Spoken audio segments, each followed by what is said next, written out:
It's Mark Husson's Astrology Hour. Time for you to expect something wonderful.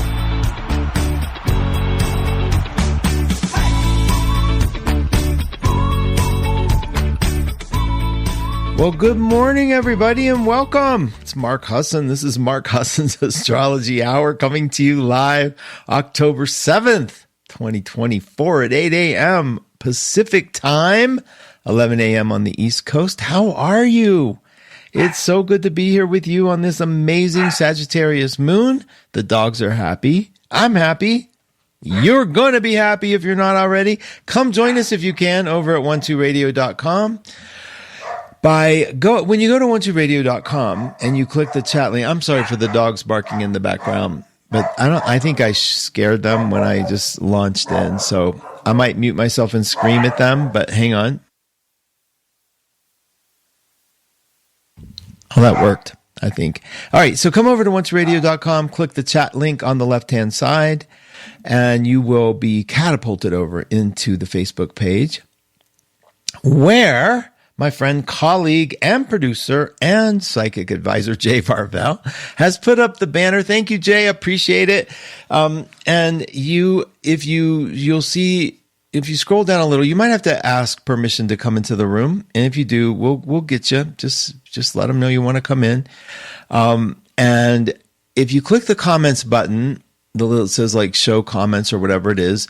And then you have to go over and click again where it says most relevant, click it to all comments. So you can see everybody, right? And I do that and I see Laura in the house. Hi, Laura, and Penny's here. Hi, Penny. Thanks for being here. Pamela, good to have you here. So glad to be able to listen live. I hope you bring us good news today. Always good news, Pamela. Really, I have good news. Tara, good to see you. And you have a blessed Monday too. Hey, Truly, welcome to be here. I'm so happy to have you here. Happy to be tuning in. I can't wait to hear more. Inga, good to have you here. It is a beautiful morning everywhere, I hope. Hi, Judith. Good to have you here. She says good. Okay.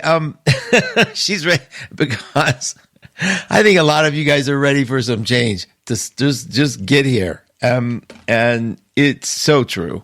And I have a lot to talk to you about that. So come on into the room. I'll keep checking on you. It's, you don't have to say anything. Just come say hi to your folks or just see your folks. I have a new system here, a new mixer. And so if my sound is weird or different, you can let me know if anything, because I'm just learning the ropes of it right now, but it seems like it's clearer. And I'm loving that. So we'll keep playing with it, make sure it works for everybody. Okay, so we know today's October 7th. Happy birthday to my favorite person in the entire world. And I mean, thank God he doesn't listen to the show because he'd crucify me and he'd still be my favorite person in the world. And it made me think today a lot about compatibility and about, how we determine compatibility and it all, and we're going to talk about all of it. We're going to bring it in because we have so much happening this week with a Jupiter retrograde happening. We have Pluto going direct. A lot of us are like, okay, big deal. What does it mean? And so for the naysayers among you, which I'm sure there aren't a lot, or you wouldn't be tuning into an astrology show, right? But for people who that you meet or that, it might be listening that aren't 100% convinced that astrology really is anything. First of all, I'm really sad for you because I hate for anybody to just block out a whole entire system that actually could work in a metaphor, in a way that sort of that is so easily mapped and proven. And yeah, there's so many, we mess up everything, right? I mean, that's just what we do as humans.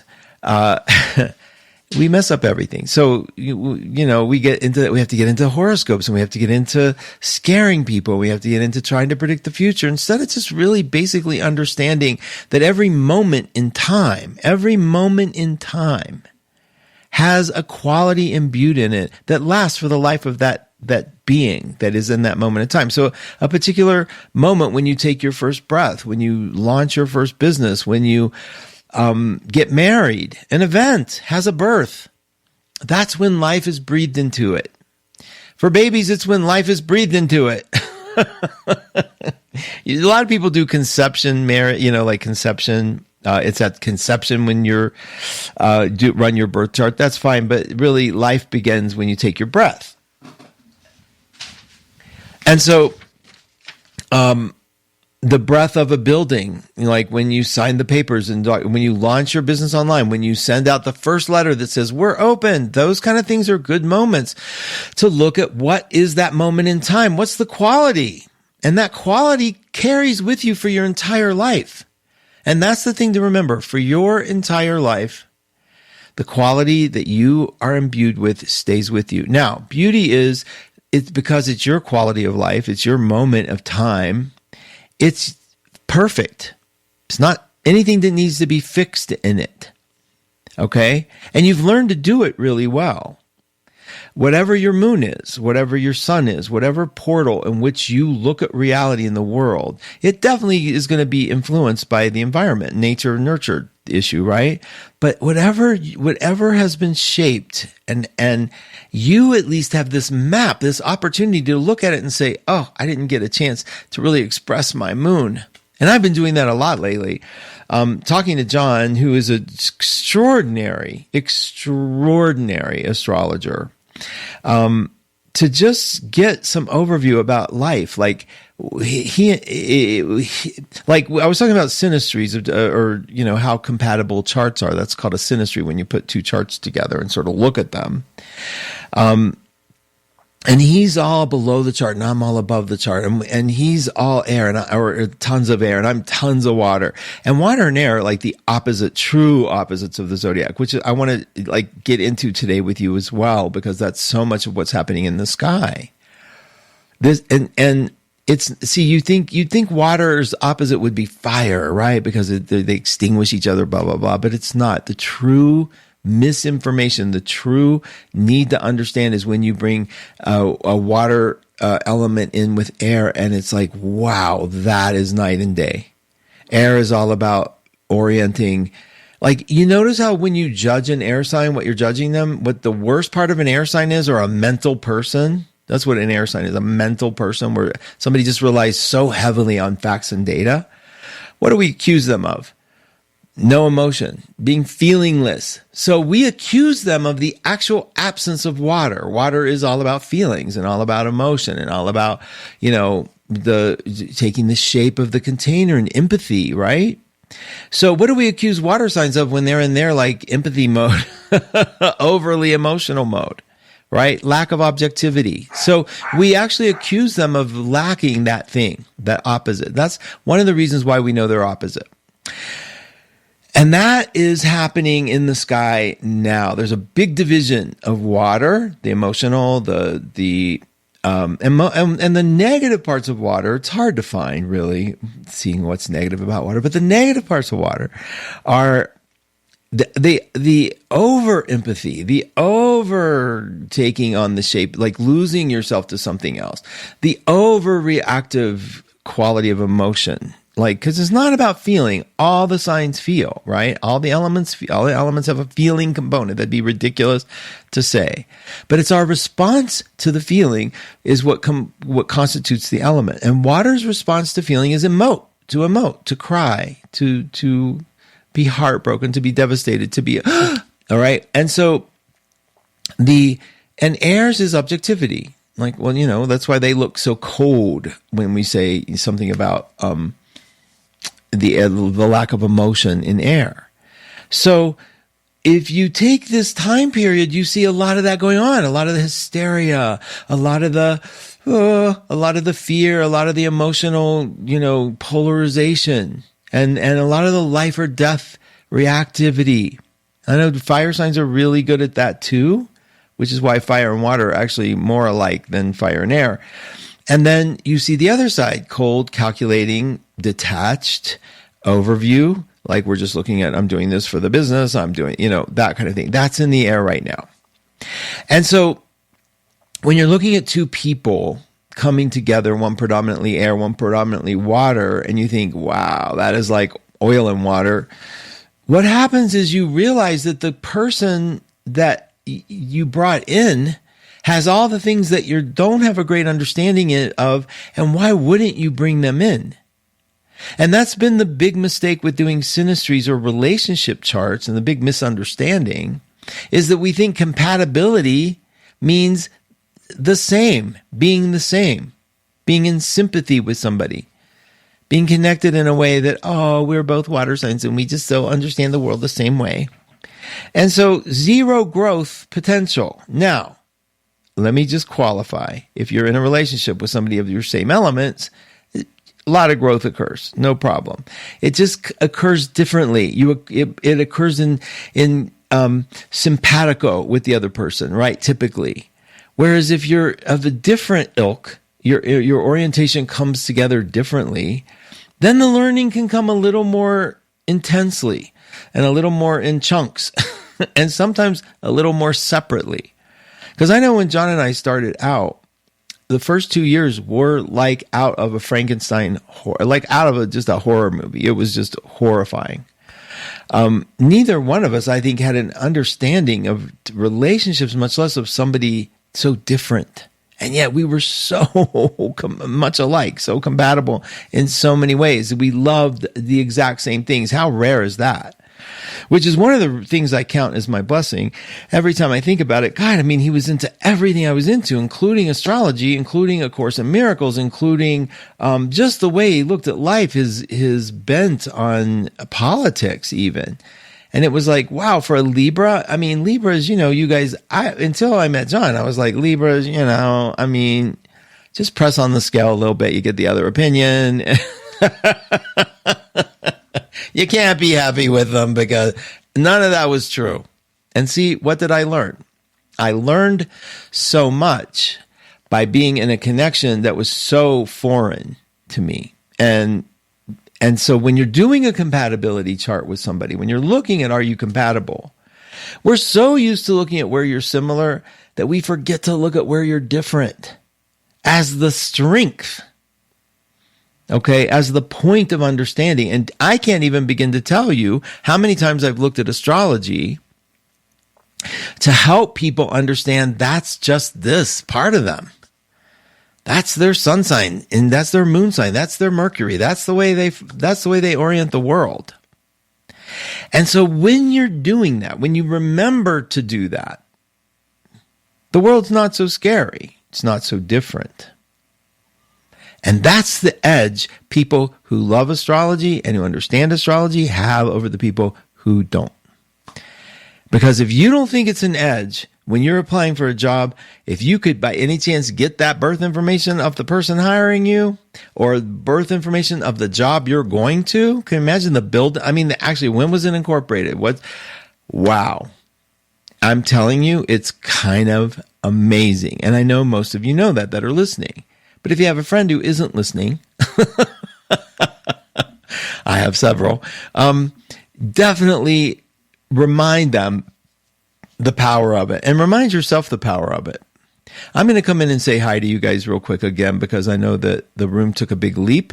And so let me just do that. I'm hitting the comments, view comments, and then you change the comments, little link right above all the comments where it says most relevant. Click that word and change it to all comments, and you can join me in saying hi to Renee and Peggy Reeser.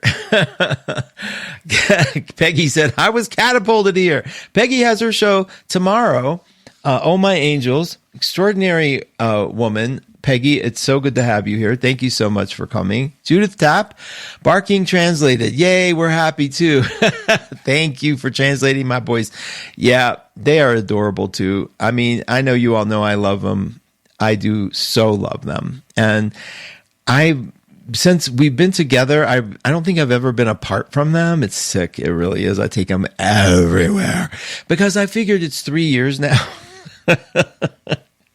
That the separation anxiety lessens because they don't, and I was thinking this today on our walk, they don't have the experience, they don't have an emotional reference for being away from me. So if I leave, if I, go into town maybe one time without them, it doesn't register as like, it's like sort of, because they haven't been traumatized by my leaving. I know. It's like I'm taking being an isolative Cancer huddled in my home with every blanket I can possibly find on a cold winter day, loving every minute of it as a compliment to my way of life.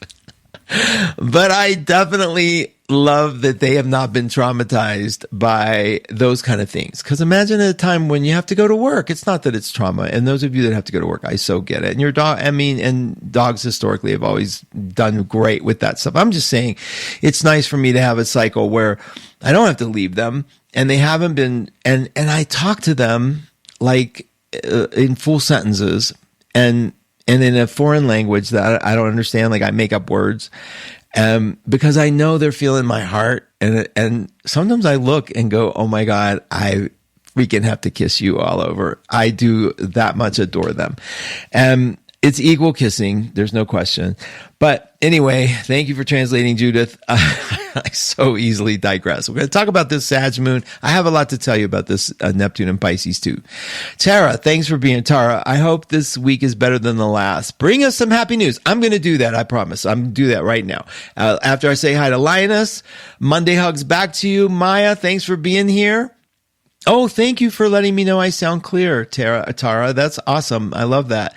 Quelly, thank you for being here. And Judith says, Jesus, Mark Husson, if John crucifies you by listening to your show, and then we're going to have to call you Jesus, man, that's not going to be easy. Judith's mind, you all have to know. I love this mind on Judith, Dragon Lady. We call her because of the year of the dragon. And this is the year of the dragon, Judith. Yeah, happy birth year for Chinese astrology. Let's see. Oh yeah, you know what, you guys? Bubbles, water carbonates, air carbonates water. It does, but see the metaphor of that? It lightens us up. Joni, I'm happy to be here and loving this topic and your insights. Spot on for me. Yay, I'm so glad. Lynn, tomorrow is the big Albuquerque balloon thing. I'm going to see if I can get you on TV. Try to find a camera. Hey, I'm pet sitting starting today, so I will listen to the replay, but I wanted to sneak in for a moment and sprinkle some love to you and the family. Oh, Lynn, it's more than a sprinkle. Thank you. Fran Ellsworth, thank you for being here. And Jim, good morning. Thanks for being here. Mary Jean, I'm a Pisces in relationship with a Libra. Yay! He drives me insane sometimes, but we're really good together. Right, Mary Jean? Honestly, I know. Mary Jean took classes of ours years ago. It feels like yesterday. I'll never forget you. Always good to see you. Gwen, thanks for being here. Good day, moon and Sag too. Okay. So yes. Okay. Oh my gosh. So much there. This week, let's talk about this week. I want to talk to you too about Neptune and Pisces because this is big, but we have Jupiter's going to go retrograde. So Jupiter's in Gemini. We want to keep it there for a little bit because it's kind of fun in Gemini. A lot of openings, a lot of path works, a lot of networking, a lot of pathways open up with Jupiter in, Gemini, and when it retrogrades, so it stops moving forward. We're just going to talk about as it appears. We know that the planets don't stop moving, but as it retrogrades, in order to go backwards, as we're passing it, like when you're passing a car, and there's a moment where it looks like that car that you're passing isn't moving at all because of the theory of relativity, right? And so, when we're passing Jupiter in such a way that it's actually doesn't look like it's moving forward anymore, it stations. It looks like it's stopped. So for right now, all the Geminis that you're feeling, all the Geminis are sort of in this moment, right? It's in a stopped moment. Wherever you have Gemini in your chart, a stopped moment. What's a stopped moment mean? Well, where you want some movement and you're really wanting some answers, they may not seem to come very easily. So it's stopping, but it's going to go retrograde. We're going to now get our answers. See, retrogrades are so beautiful because they keep us in that sort of like, okay, let's uncover this. It brings answers. That's why I love Mercury retrogrades. Not only does it bring answers, it sort of like forces me in my silly ADD times to take another look. And I know that's so cliche to say Mercury makes you review. It doesn't. But it does get that internal part of us open and more intuitive and more clear. And that's what Jupiter does. And so Jupiter, because it's an octave higher than Mercury, so in other words, where Mercury is like insights and things that we need to learn here on the planet, Jupiter is sort of saying, let me have more profound insights about the world, about the earth, about some spiritual insight.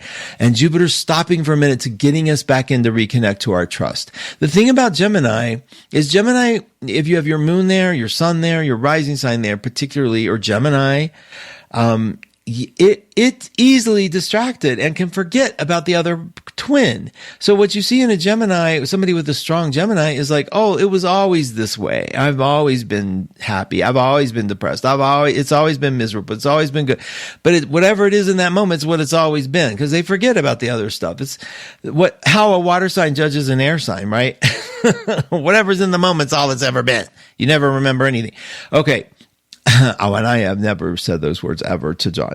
But anyway, then you have the retrograde motion, where you get this chance, Jupiter sort of like dealing with the spiritual, dealing with what turns us on, what opens us up, getting a chance to remember it, getting a chance to bring the other twin in that maybe isn't so happy, or maybe is happy but forgotten. So you could have been miserable this whole time, worried and angsting about the world and worried about, politics. I know what y'all are worried about. And I know both sides what you're worried about. And I know that when you pull in, you get the part of you that you've set on the shelf and bring that person forward, bring that part of you forward, bring that information out.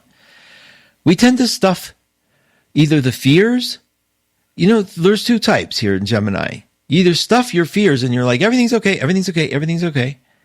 Or you only know your fear. It's all going to go to hell. I can't help it. And so you have to go and bring the other part. Okay. So if you've been like sort of living in a blissful state, you got to come and bring some of your worries up, because you don't even know how they're hurting you. And if you've been in this sort of fretting state, you got to come bring the part of you that knows it's going to be okay, because what's bigger than you? What are you worshiping more than you? What's bigger here? You have real things in front of you that you need to care about. Real things. I don't need to care about millionaires and billionaires and the whatever they want to say, and all of a sudden it's like, I just feel like such a peon when I do that. And I'm tired of that. I get so tired of politics. You have no idea how little news I listen to. I get some headlines. I research and make sure they're good headlines and that they are legit. And then I move on. I'm not giving a lot of airtime to things that are crazy. And there's a lot of crazy out there. Because why am I doing that? Not because I don't care about the world. It's because I care about me. I care about bringing my boys, like my little dogs are my version of children. I don't want them eating that stuff that's in me, worried and scared. I don't want my partner to worry about that. Why is it that when we get in relationships, we suddenly feel permission just to bring our worst self out, fart at the table? Why is that okay? That's not intimacy to me. It's sort of like, whatever. I mean, I really do say good morning. How are you? What's going on? I love, I don't know, the sort of opening of kindness.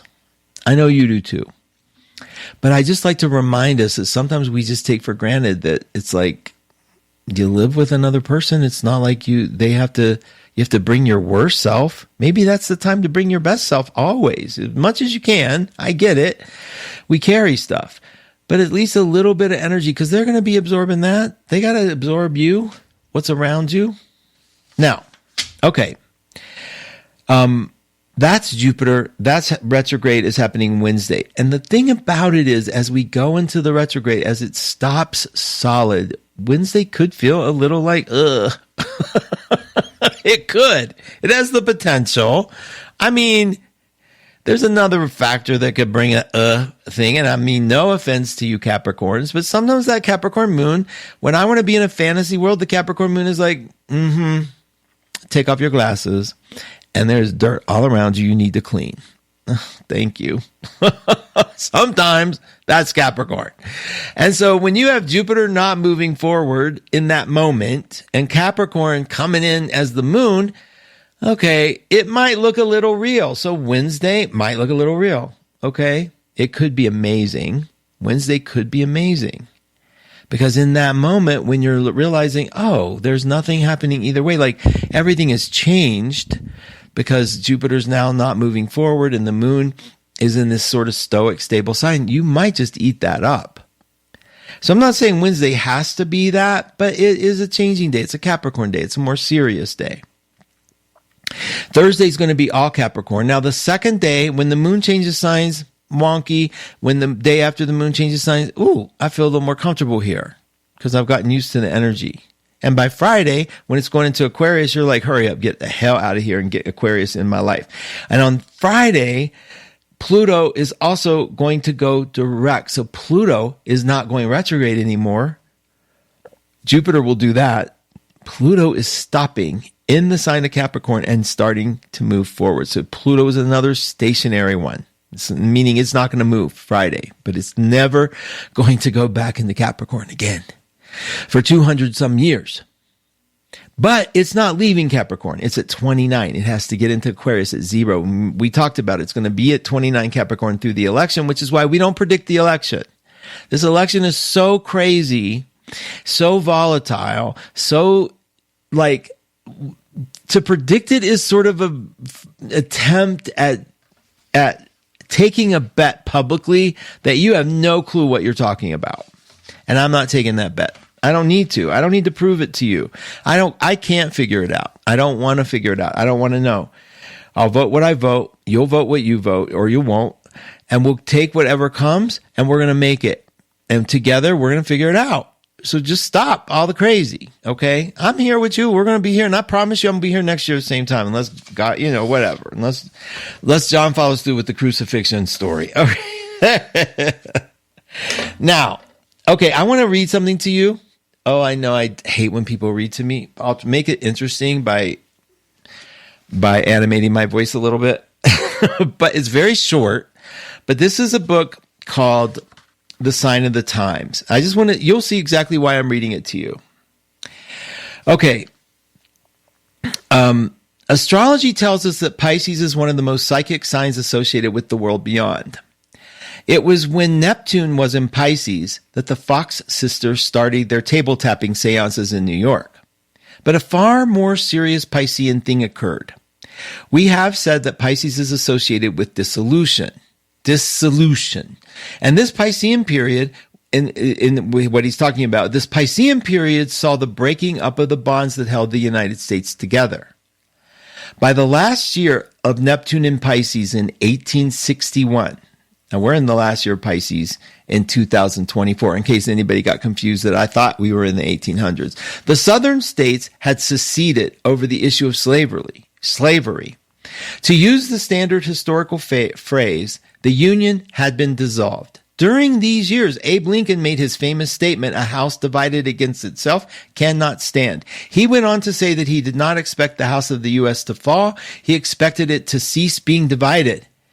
If he had known about the Neptune factor, perhaps he would have not been so optimistic. The Neptune factor said that Neptune was in the sign of Pisces at this time, that water, women, spirituality, Christian symbolism, and dissolution would be the concerns of this period. For the third time in a row now, history has proved Neptune to be right. Instead of stopping when Neptune entered Pisces, the coincidences continued. Once again, we can go back to 160 years to the previous time when Neptune was in Pisces, 1684, 1697, to find the same sort of coincidences. Instead of Melville's Moby Dick, we find the start of the American whaling industry on a large scale in Nantucket, 1690. Instead of women's seances and religious revivals, we find the pious fervor of the Salem witch hunt, 1692 to 93. Resulting in 19 witches hanged and 1 pressed to death. As for the matter of the Union dissolving in this earlier period, obviously there was not yet a United States, but for some time Massachusetts, Plymouth, New Haven, and Connecticut had banded together in a New England Confederation, a tiny alliance, to be sure, but still the first significant union of American states.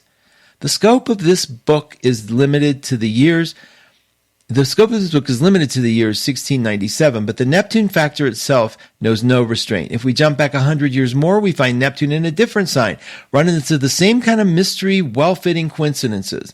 From 1587 to 1602, Neptune was in Leo, the sign associated with drama. during this period with the golden age of theater in Elizabethan England, when an actor named William Shakespeare began writing. Okay, so you get the point. Neptune back then was all about dissolution. It was all about succeed. And think about what's happened politically with this big division. You know, it's so tribal now, right? All that stuff. States talking about seceding. But here's the thing. It's at the end. It's 29 degrees is the end. And if you notice the charts that I send out, if you all get on our mailing list at 12house.com, please just subscribe. It's one of the great ways I have, one of the only ways I have to communicate with you and let you know what's going on. But Pluto, Neptune, and Uranus are all at the very end of their signs cycle. I've said this every week to you. But this is particular about Neptune ending its cycle in Pisces. And I have information for you about when it goes into Aries that's going to blow your mind. And no, it's not all war. It isn't. But next year, Neptune, Saturn is also going to change signs. Okay, so we have Saturn and Neptune right now are both in Pisces. There's going to be a moment, because Saturn moves faster than Neptune, that they come together in 2025. It'll be in July. And you haven't seen more what you want come into form. It's right before it goes into Aries. In fact, they conjunct at 29 degrees Pisces, and then they change. And it is going to be substantive. You know what I mean? Okay. But until then, we're going to do research. We're going to look at when was it there before. Saturn was 30 years ago, 28, 29 years ago when it was in Pisces. And all of you guys that are in your 50s, later 50s, are having your Saturn return. Okay, your second Saturn return. And those of you that are 28, 29, you're having your first one. And what that means is you will see is Saturn brings you into a place where all the fucking, I was going to say, I don't like to cuss in the morning too much. I like to cuss all the time. But all of that stuff that you feel is so loose and so doesn't make sense comes together. And everywhere you feel like you have boundaries wide open and doors wide open and too many people are in your life and too many people, you've taken on too many opinions and too many people have a say-so, all of that changes. All of it. And for those of you that aren't in the middle of a Saturn return, that are not 28 or 56, whatever, you guys, wherever Saturn is in your chart, are starting to put some boundaries up in your life. Some of you are planning marriage. Some of you are planning new boundaries. Some of you are planning divorce. Some of you are getting rid of influences that are no longer useful in your life. And bless me, you should be doing that. Because this is the time, if we go with the flow of where the water is instead of swimming upstream and doing the current. Thank you, Jay, by the way. I just saw your note. If you follow the stream, okay, and go in the direction of the current, this is the time to get rid of, to change, to let go of the influences that are bringing you down. And that's not necessarily a person in your life. It could be. I mean, just cause, and remember this, just because you're mad at somebody, this is the Jupiter and Gemini thing. You didn't always hate them. You don't always hate them. It may not be about a person, but in general, if you have a door open in your life, let's say it's an addiction, time to maybe take a look. If you want to change it, this is the time to change it. And I'm not judging addictions. I have them. I'm all water, right? I have addictions. And I have a phobia about addiction too. I do. Because if I was vaping, I think I told you I was vaping, and then I just stopped. I got so scared at how much I wanted to vape. And I was vaping nicotine. Because my mind told me that it was like, it would speed up my metabolism. I could lose weight. I wouldn't have all the lung issues and da-da-da. And I just went down that rabbit hole. But I came back out.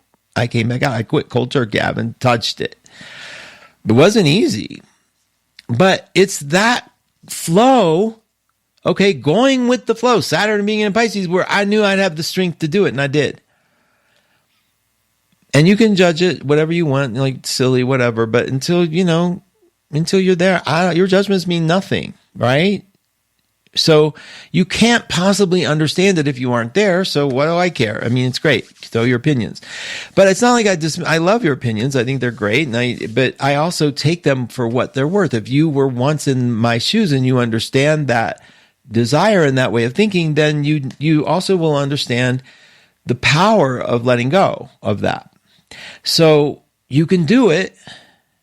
You can do it, and you may choose not to. And both are okay. I am not living your life. You have got to do it. You have enough guilt you're carrying. You don't need me going, but you know, because that's what it sounds like in my head. But you know, there is a, blah, blah, blah. And it's like, oh my God. Okay. All right.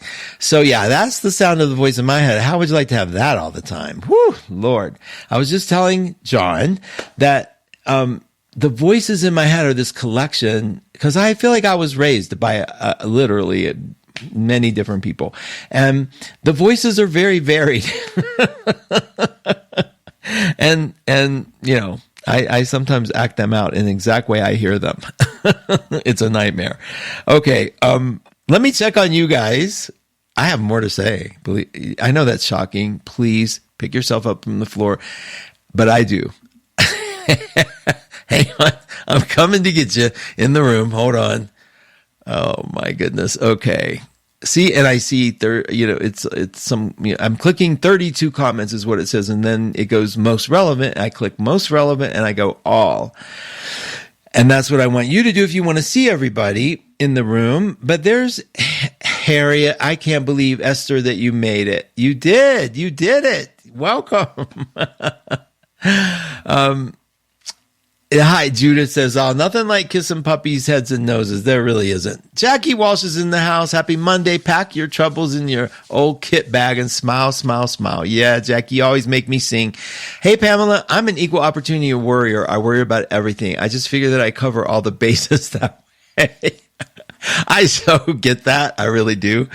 Love is up. Love is in the air, up and away in my beautiful balloon. Happy to be here. Yes, Jackie, tomorrow we're going to be looking for you. Try to find a camera. They're the Albuquerque. It's on my Facebook page. They posted it, but it's the Albuquerque Balloon Festival, right? And so it's televised.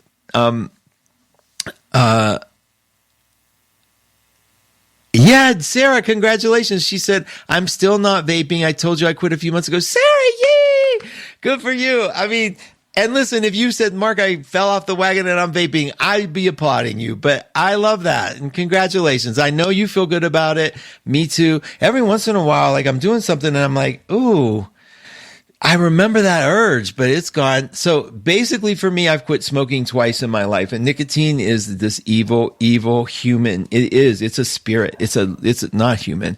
It's disemboweled human, and it's a voice. I mean, nicotine is a crazy drug. It is. It's a crazy drug. I know all drugs can be, but nicotine, I actually heard when I said, I told myself, I'm going to quit. I'm just going to stop. I heard the voice. I heard nicotine say to me, you're right. You should, but go slow. Go. What's the rush? Go wean off. It's less painful. Woo, Lord. Okay. Judah said, yeah, Capricorn moon. Guess what? I still want to have my fantasy, and you can be serious as you want to be, dear Capricorn moon. Oh, as you want to be, dear Capricorn moon, I'm just going to be more serious about my fantasy. That's very good, Judith. That's very good. Yes. Yeah, we can be serious. Let's be serious about the things that turn us on, that make us happy, that make us joyful. So, in this cycle of change, as we see Neptune ending its cycle in Pisces, you're going to see a lot more issues of Neptune emerge and Pisces emerge. So what are those? Again, pharmaceuticals, the drug companies, the Ozempic thing, the Ozempic craze, the trizepatides, the semaglutides, all those things that were the miracle drugs. We'll see some more changes in those, but that's one of the gifts Neptune left. For many people, that's a big gift. Maybe, not so much a gift in the pricing and the way the pharmaceuticals get to capitalize on that, but still, some of this pharmaceutical stuff has been miraculous. I mean, great studies and finds.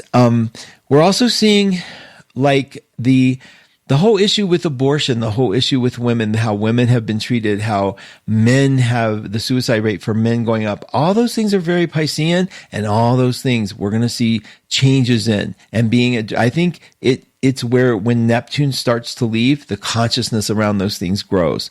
And so we're going to see some of that. Saturn coming into Pisces is going to help us do just that, give a form to the solution.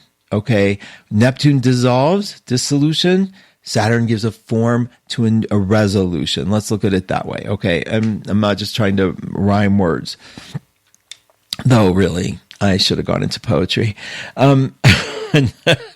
Okay, now, okay, back to the chart. Pluto changing signs. I can't even give it to you enough. That is gigantic.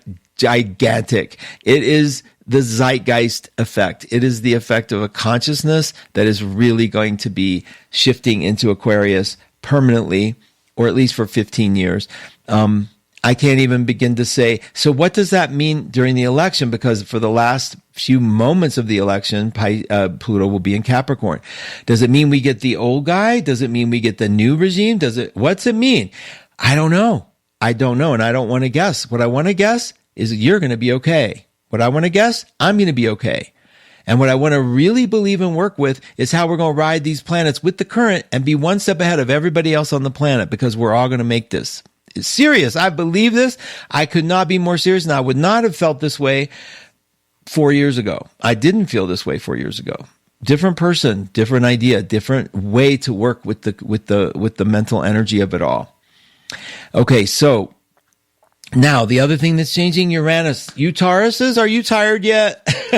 Poor little Tauruses. Tauruses have been through it. Change is not easy. And so for your sign to be in the sign of great change and great ripping the rug out from under you, that's kind of hard, right? And I kind of get a chuckle out of it because I get it because I know so many Tauruses, and I know for them it has been like, oh my God. And they pulled through, because one thing Taurus will do is pull through. Taurus, y'all hearing that? I don't care what your situation is, y'all pull through. There's no question about it. Tauruses have a magic link. It's called Venus. And no matter what they go through, and if your moon is in Taurus, if your sun is in Taurus, if your rising is in Taurus, your Venus is in Taurus, if you have some good sun if your sun is next to Venus, which many of yours are, you're having this kind of luck too. It doesn't feel lucky to a Taurus, the changes they go through. They hate it so much. They hate change so much. They hate having to do stuff outside of their. I mean, if I were a Taurus, and I know so many, like I said, life would never change. And they could just be content with it forever, ever, ever, and ever, and ever, and ever. Now, you do meet those Tauruses that are like, I have to have change. I have to have change.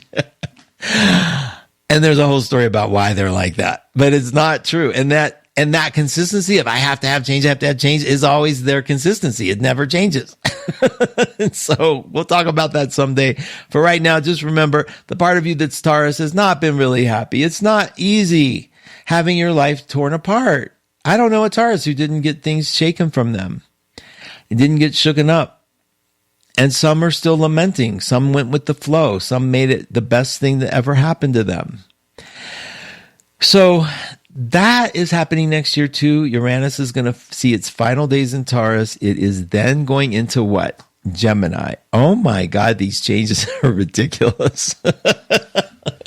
So Geminis, you guys have had a lucky break. You're in your Jupiter return. You may not feel lucky. Geminis, it always depends on which side of the day they're on. But you've had a run of good luck. I'm going to say in general. And Uranus is here to make sure that anything that's still hanging on, that's sort of dragging you down, is going to get shaken up. So just relax. But Uranus is going to go into Gemini next year. And then we're going to see some shakedown. Now, the reason it's not been so pretty for you guys is because Pisces is your sort of like, remember the water air thing? Pisces is like messing y'all up. It's like there's one side where none of this makes any sense to you, and the other side where it's like it looks like it's either very hopeful or very gloom and doom. So you're still wrestling between those two worlds. And And Uranus is going to come along and sort of shake it down a little bit, make it a lot easier for you to see the path open. So don't you fret. So that means that next year we're going to see the air signs have an entire swoosh of support forward. You're going to see Pluto in Aquarius, an air sign. You're going to see Uranus in Gemini, an air sign. You're going to see Neptune in Aries, a fire sign, which is very compatible with the air, right? So what we're going to see is, I think I might sneeze here, you guys. So if you hear me mute, I'm sneezing. Other than that, I'm yelling at the boys. So air signs are going to see, I mean, I want you to pay attention to where your life is now, air signs, because it's going to change in a really big way. And I mean, in a gigantic way. And you're going to get a form of support and a form of shift that I think you're ready for. And I think you've been really ready for. Water signs are going to see the change from Jupiter in Gemini as Jupiter leaves and makes way for Uranus to come into Gemini. Jupiter's going to go into Cancer and sort of like support some of this Piscean stuff that's been going on. So the water signs are going to see this kind of Jupiterian expansion, this sort of gift from Jupiter that I think doesn't come enough. And so I think we're going to see the water signs get some hope, get some advantage here that I think they feel like they've had some, but not nearly enough and not nearly as directed as they'd like it to be. So we'll see some of that. Now, that means we're sorely lacking in Earth support. It's not like you guys aren't getting any, but I do think you need to settle down a little bit after Uranus's journey into Taurus. I think we need, and Pluto leaving Capricorn. I think the Earth signs need to take a minute and just rebuild and appreciate the stability that the universe is giving you. I sure hope that is mute because I would hate to have cleared my throat directly into the microphone. And then, let's see, Earth fire, you fire signs. Neptune's going into Aries. We're going to see that the little conglomeration of air signs, like I told you about Uranus and Pluto going into air. So we're going to see, and Saturn's going into fire. So we're going to see you guys start adding structure to your life in a way that you're actually going to get to build something. Not unlike the earth signs, but in a different way, based on your inspiration. Like, I think fire signs right now have been like, they feel forgotten. I think I will go sign by sign, I will. But I think you guys have felt a little like, okay, just get on with it. Everyone else is having stuff going on, so I just have to sit here and wait my turn. And that's not an easy thing for fire signs to do. You guys are getting your health in order. You're getting yourselves checked. And I think what happens is Neptune and Saturn go into the Aries next year, which is fire. You're going to see this wind of support in your life that is unlike any you've had in a while. So keep your patience going because this air fire thing is really going to be for you. It's actually going to be more for you as the sleeper hit of the signs. And we'll talk about that in future shows for sure. Okay. As we wrap up, let me come and see how you guys are doing. And I'll go over the rest of the moon cycle this week. And then we'll make way for the amazing Kathleen Nicholson, who they are bracing for another hurricane in Florida. And so we want to send them out some amazing dry visualizations, common dry visualizations, rooting for everyone. And weather is just nothing. I would like to, you can't mess with Mother Nature. Pamela says nicotine has been used to help treat ADHD. It's a slippery slope. Having ADHD sufferers tend to be more prone to addiction. Yeah, that must be a slippery slope. It was fun. I'm telling you, I'd go tomorrow if I knew. I don't know. I don't know. I don't know what I would do. I mean, I loved it, but there's this image of me needing to have my vape next to me, needing to have, I can't wait to have a hit. I hate that feeling. I despise the feeling of needing things like that. Like it feels like it's in control of me, and that freaks me out. So yeah, it is a slippery slope, but I knew nicotine had some good to it. Even Edgar Cayce said nicotine had benefit. And it's just that it's really hard to do that in very small doses, but leave it to the smarter people than I. Judith says, me too. I was raised in part of the 1970s Andrew Lloyd Webber, Jesus Christ Superstar soundtrack, Out of Our Heads by the Rolling Stones and other such voices. I love it. You know, the body produces nicotine acid naturally. As soon as we alternate a source of nicotine is introduced, it's just a quicker way of having a fix. But it's really flipping expensive. She's so smart. Hi, Judith. Thank you. Quelly, please pray for us here on the Gulf Coast. Yes, Quelly, are you on the Gulf Coast too? We are. You are in our thoughts. You must let us know how you're doing. This weather is ridiculous. Patricia, thank you. Taurus here. Mark, it's so true what you're saying. I only change things when I'm pissed off. I know, right? I know. But here's the thing, you guys. Mars, thank you for reminding me, Patricia. Mars, oh, thank you, Fran, for letting me know I was muted. Good, I found the mute button. You all will be so happy I did. Listen, Mars is the antidote to Neptune. Let me explain. Mars is anger, passion, drive. Neptune is gooey, mergy, right? When you need to unmerge from somebody, you ever notice this? When you are close with somebody that you're tied in with, when you're mad, you don't want nothing to do with them. Ooh, get off of me. Ooh, right? That feeling? Well, guess what? In everything in life, when you're angry, it's the way to detach it, to fight it off, to get it off. So there's a really brilliant use of anger. But here's the catch-22 for me. My Mars, my anger, is in Pisces. Whatever. Okay, so, but it is, I still get angry. When I do get angry, I want nothing to do with whatever I'm angry at. Nothing.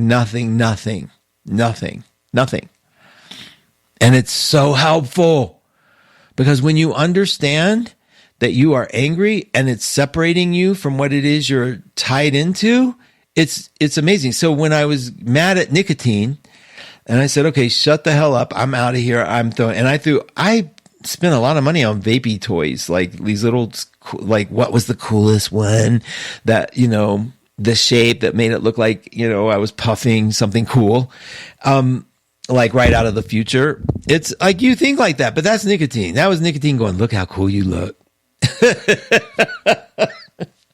I laugh because when you're out of the drug, it is so not cool looking to me now, but it's like, look how cool you look. Nobody has this vape. And it's like, oh my God. So anger snaps you out of it. So when you see people getting angry, they're detaching from something, typically. Okay. Maybe they're mad because, like, notice, and here's a good example.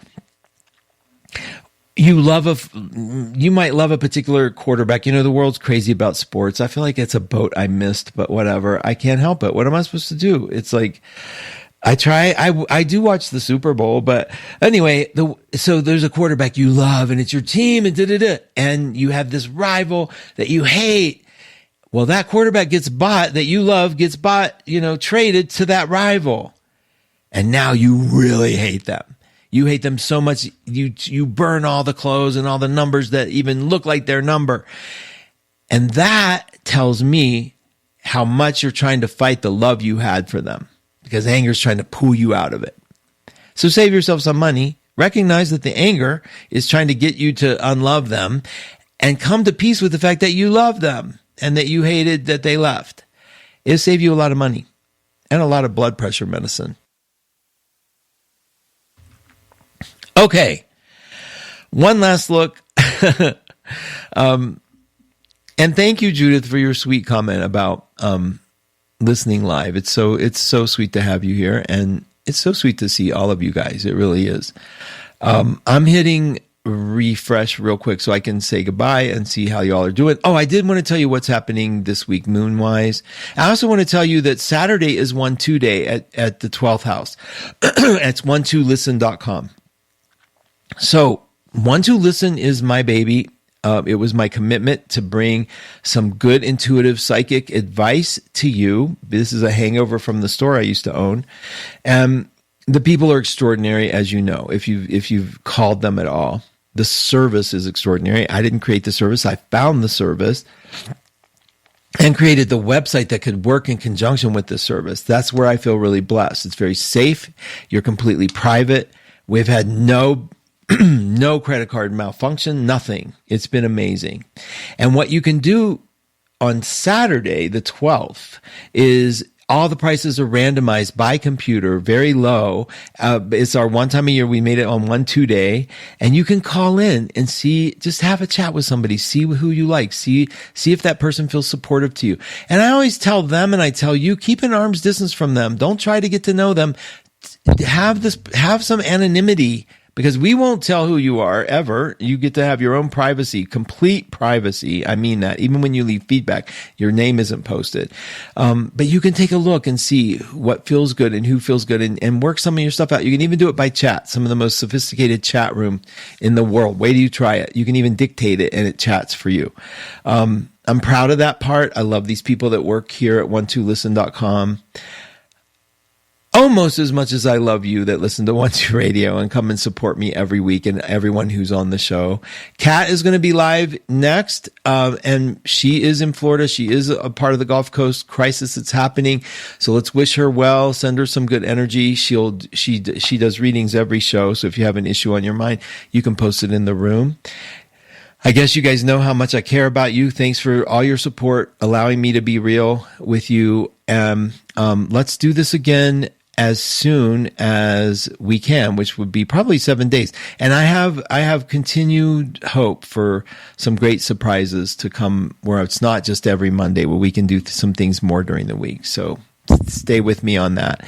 Thank you for being here. This is Mark Husson signing off. I will talk to you in a week. Take care now. Stay tuned for Kat.